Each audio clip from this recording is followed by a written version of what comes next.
இது வரைக்கும் நடந்த எலெக்ஷன் வேற, இப்ப நடக்க போற எலெக்ஷன் வேற. ஒவ்வொரு 5 இயர்ஸுக்கும் நடக்கிற எலெக்ஷன் மாதிரி இதை நினைச்சிடாதீங்க. 50 வருஷத்துக்கு ஒரு வாட்டி நடக்க போற ஒரு எலெக்ஷன் மாதிரி இது. அதிசய எலெக்ஷன். ஒரு எலெக்ஷன்ல அவங்களோட எதிரிகளை தான் எதிர்ப்பாங்க, அப்படிதான் எதிர்ப்பாங்க, அதுதான் யதார்த்தமும் கூட.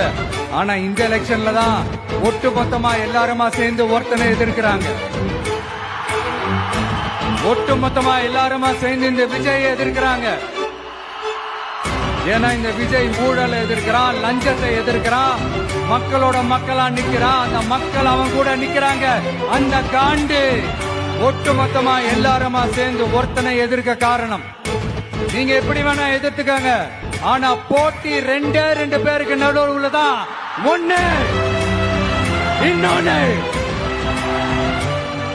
உங்க வீட்டுல இருக்கிற ஒரு விஜய் தான், உங்க வீட்டுல இருக்கிற ஒரு விஜய் தான் வேட்பாளரா நிக்க போறாங்க. Download ShareChat.